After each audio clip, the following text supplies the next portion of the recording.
Welcome back, everybody. Final half hour here on this Monday morning. If I gave our next guest about 2 hours, I'm not sure if we could still get down to the nitty-gritty of what went on. Of course, Friday we talked about it. The Minnesota State High School League came out and placed its competitive sections for the next 2 school years for 25-26 and 26-27. As we mentioned, last Monday we had Tay Rich on the show. He may not have let the cat out of the bag that Moorhead was moving to 6A football, because I texted our next guest, like, is this happening? And Kevin Feeney said, yes, it is. And now it's official. We know the Spuds, where they're going to be playing in 6A. And I guess, let me ask, do we know who you're playing? Is this the teams that you're placed with? Is that determined that you're playing them next year? I think partially, yes, for sure, yes. I think there's a lot of unknowns and still trying to figure a lot of that kind of stuff out. Like with our staff, it seems like there's a lot more questions than answers right now. All right, so describe the 6A move. We had Dean Haugo on the show, obviously, last week, Kevin. Enrollment based on this. How much in your mind have you been planning, like, all right, maybe by 25 or 26, we're going to be bumped up to the top class? You know, there was a good amount of conversations that were being had 2 years ago, because we were right on that brink. And so, depending on how things shook out, you know what I mean? There was a great chance that we were going to be placed in 6A. And, we have a couple classes here that make a big jump as far as enrollment goes. Long term, I don't know what that looks like. I mean, I don't anticipate Moorhead getting a crazy smaller. No. But on the flip side of that, I always go back to a lot of my decisions and all that kind of stuff when I have conversations with kids is about what is the long term goal. And I think, I've been involved when Minnesota only had 5 classes. And then while I was here in Moorhead, they added the 6th class. And the reason they added the 6th class was because the Metro didn't want to leave the Metro. And I obviously was not a part of any of those conversations, but they came up with 32. Well, that was because there was 32 Metro schools. And now that's kind of starting to get broken a little bit with the formula that the high school league uses to come up with their actual enrollment numbers, which is another thing that I don't know if anybody really knows how they come up with those numbers. No. But with that being said, long term, it'll be interesting to see if they add teams to 6A or if they'll what that 32 looks like after these 2 years. So Moorhead got placed in a section, and here are the schools with Eden Prairie, Edina, Hopkins, Maple Grove, Minnetonka, St. Michael, Albertville, and Wayzata. Anybody that watches this show will know right away about 4 or 5 of those schools, Kevin, that jump right off the page. The excitement level for me as a observer, as one who covers them, awesome that any of these teams are going to come to Jim Goda Stadium next fall. I hope they're coming to Jim Goda Stadium.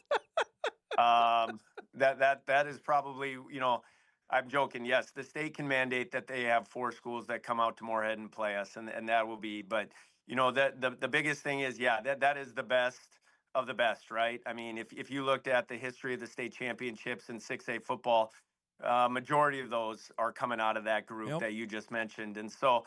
No doubt we've got a huge mountain to climb and a short time, let's say, to get ready for that. But I do think that our kids will respond to it really well, kind of like what you were saying with Tay. How much have they known? How much have you kept them in the loop about what may be coming down the pipe? With a group of them, they're pretty in tune with what's going on. And kids nowadays have access to everything, right? So they hear stuff before I do usually, but where it's official. But you know what? I think these kids that we have, like I said, we've got a special group of kids right now that are coming through, and I think that's where I think my biggest thing is looking long term, right? I mean, we've been a part of this program, since 2010. And we've worked really, really hard to build it up and make it a state contender each year. And so no doubt in my mind that we've got to find a way to continue that regardless of what class we're in. But we've also got to be major advocates for ourselves and what we can do as a program to make sure that we're not just looking at 2 years. We're looking at the next 10 years. And I think that's our biggest challenge currently. There are real logistical concerns on this that pop out. In this day and age, travel is a big one. How do you rectify that knowing you have to travel and every Moorhead team has to go down to the cities? Now, I'm sure the belly aching is starting already that, wait a minute, we have to go where for football? Right, and I keep joking. I don't know if they quite know where we're at. But like I said, the beauty of that is they can mandate that for Friday nights. Realistically, where our concern is at the sub varsity levels Yeah. because when you're talking travel, for example, currently the JV programs in 6A football play Saturday mornings.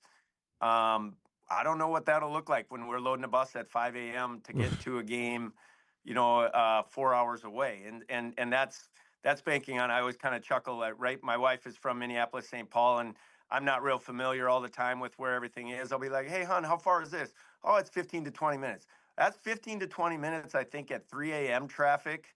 Not anywhere where we seem to be driving on because it's usually double to triple that. And that's what I'm getting at Yeah. is a lot of the logistical stuff that you're talking about are going to be huge challenges for us long term. When for people that don't know, when do your JV teams play now? What day of the week you guys play? Yeah, perfect question. So we play Monday evenings on JV, and our freshmen play Friday prior to our varsity games. Currently, 6A plays Wednesday evenings for their freshman games.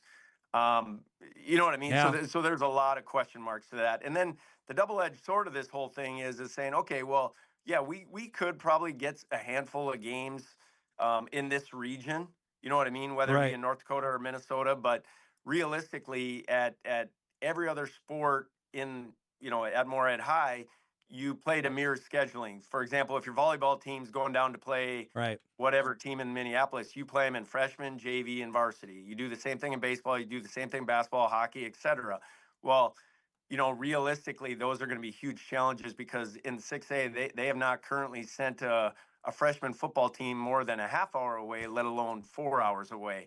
And so, and that is not mandated, and Oh, that's where there's going to be some give and take because we've got to be smart, but on the same token, we can't make families drive to the cities no. every Saturday morning for a sub varsity game. Was there any consultation done, do you know, Kev, with the school about a preferred placement? Because I know Dean was on Wednesday with maybe the hope of like a Coon Rapids, Andover, Blaine, those schools, which, I mean, you have to drive past all of those to get to the ones you are going to play.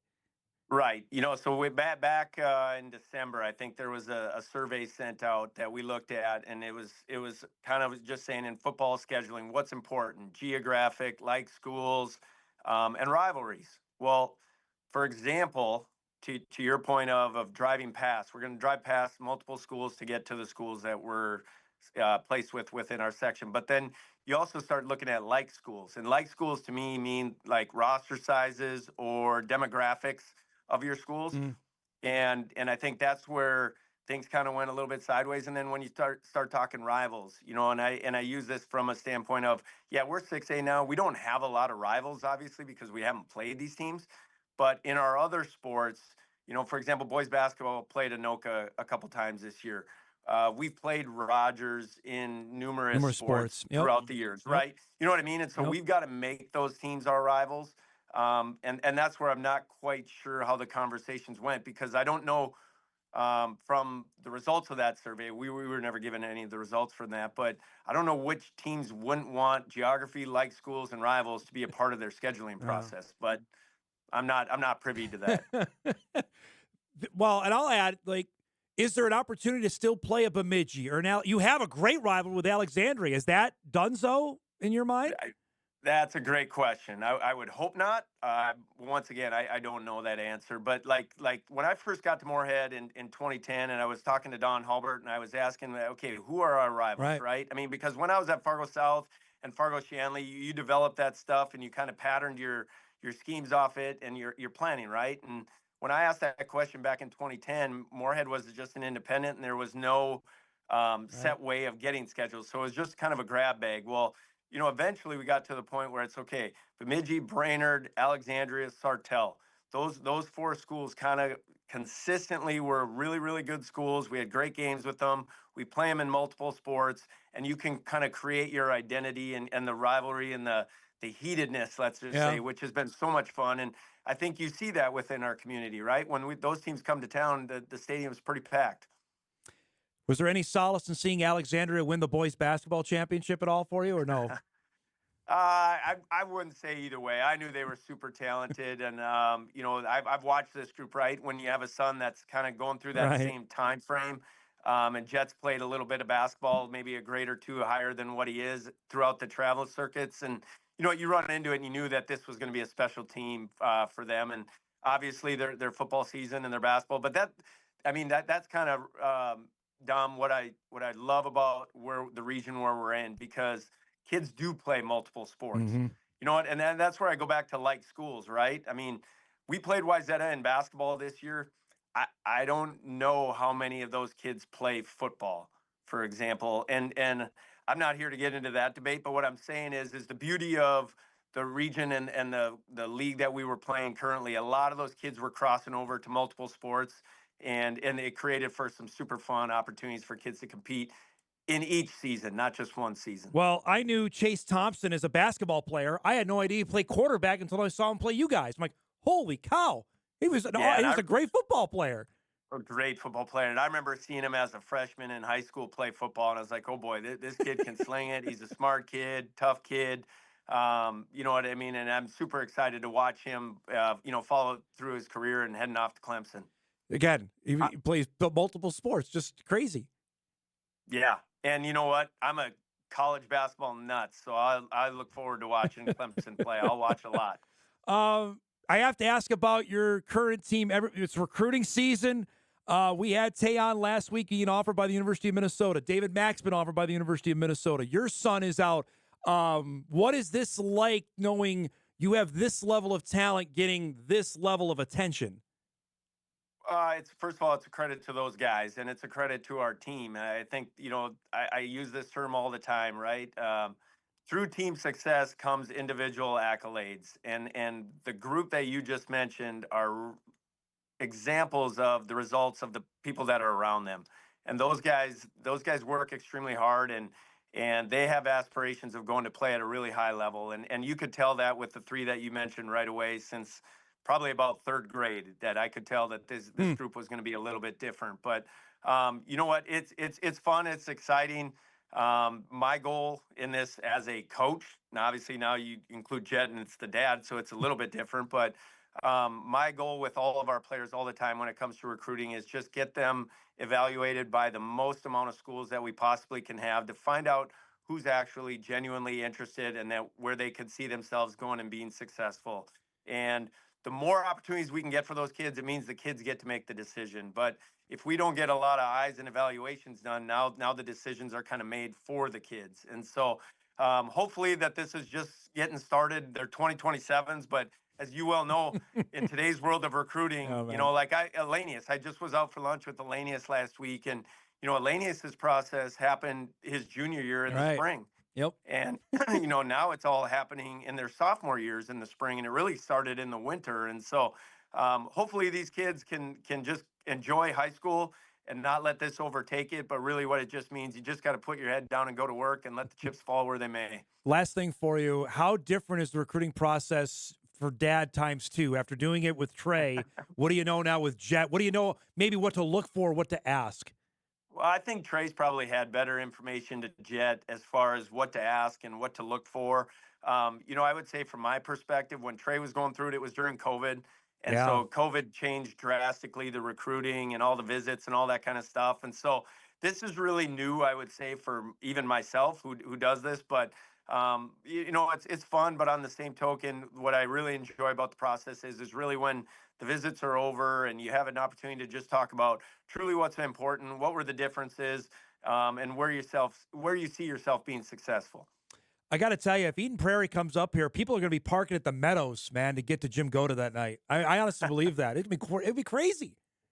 Yeah, yeah, we'll see. That all of that, is going to be fun to see how it plays out, and it also comes with a lot of sense of we've got a lot of work to do, and Yep. I think the biggest thing, and kind of to the point of going back to the multiple sport thing, is the depth, right? I mean, every Yes. level, and it doesn't matter if you're talking college football or you're talking high school football. As you move up, the depth gets better, and Right. that's where we've got to just continue to develop and make sure that we're giving kids an opportunity that hopefully will be ready to compete on Friday nights. And schedule will be done in early June. Kev, is that accurate when you'll find out, or is that up in the air too?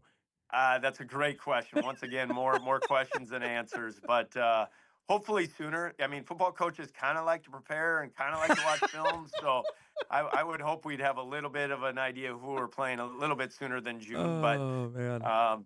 But yeah, It's going to be fascinating to follow. I really appreciate the time as always, but we'll do this again soon, okay?